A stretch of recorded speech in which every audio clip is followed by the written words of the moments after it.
नमस्कार और स्वागत है आपका हमारे चैनल पर।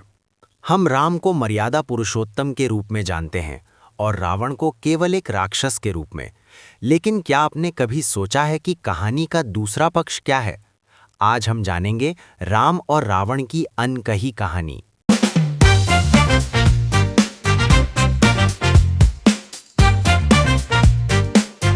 बोला कि जब भगवान ने युद्ध शुरू किया तो पूजा की। राम ने कहा जामवंत से।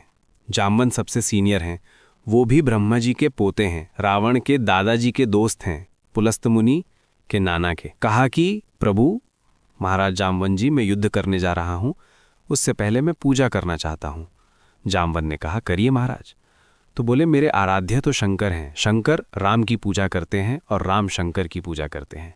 इस कहानी से बड़ा समन्वय किसी का नहीं हो सकता। जामवंत ने कहा पूजा कर लीजिए महाराज।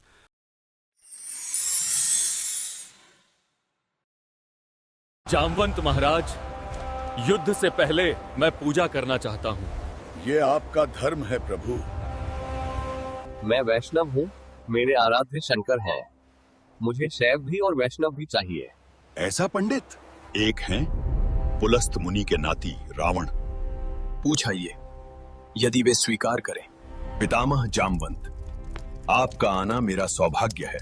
वत्स, एक यज्ञ का निमंत्रण है। क्या यज्ञ का उद्देश्य लंका विजय है?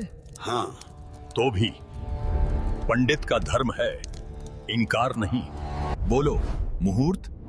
प्रातः 5:30 ब्रह्म मुहूर्त। मैं स्वयं आऊंगा। सीते, यज्ञ के लिए आपका होना आवश्यक है। यदि ये धर्म है, मैं चलूंगी।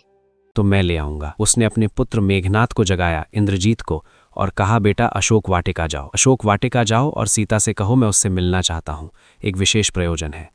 थोड़ी देर बाद खुद पहुंचा और कहा सीते, तुम्हारा पति राम लंका विजय का यज्ञ कर रहा है, उसके पास पुरोहित नहीं है, कल सुबह मैं उसका पुरोहित बनूंगा। लेकिन एक विवाहित व्यक्ति की पूजा अधूरी है अगर उसकी पत्नी उसके पार्श्व में ना बैठे। क्योंकि तुम उसकी पत्नी हो तो सुबह ये इंद्रजीत रथ लेकर आएगा। तुम स्नान करके नया वस्त्र पहनकर इस रथ में बैठ जाना, क्योंकि मेरे यजमान की पूजा पूर्ण होनी चाहिए। मैं अपूर्ण पूजा का पुरोहित नहीं हूँ। और कहा कि तुम्हारी लंका से मुक्ति केवल पूजा तक की है। पूजा होते ही उठना और इसी रथ में वापस बैठकर अशोक वाटिका में आ जाना। राम ने अपने हाथों से शिवलिंग बनाया। यह पुरुषोत्तम का लक्षण है। आचार्य, मैं राम आपको प्रणाम करता हूं। आसन ग्रहण करो यजमान। यजमान विवाहित है? हाँ, पर पत्नी यहां नहीं है। इंद्रजीत, यजमान की पत्नी को लाओ। धर्म पूरा होगा। देवता आपके संकल्प को पूर्ण करें। शत्रु भी आचार्य बन गया। आचार्य, दक्षिणा। वनवासी क्या देगा मुझे? दक्षिणा बिना पूजा निष्फल है। समय आने पर मांगूंगा। अब बता दीजिए आचार्य। मेरे अंतिम समय तुम दोनों मेरे सामने होना। युद्ध से पहले यह पूजा धर्म की सबसे ऊंची कथा बन गई। और पूजन के बाद रावण ने कहा कि मैं आप दोनों यजमानों को आशीर्वाद देता हूं कि आप दोनों जिस संकल्प के कारण ये पूजा कर रहे हैं, आज सारे देवता उपस्थित होकर आपके संकल्प को पूर्ण करें। मैं आशीर्वाद देता हूं।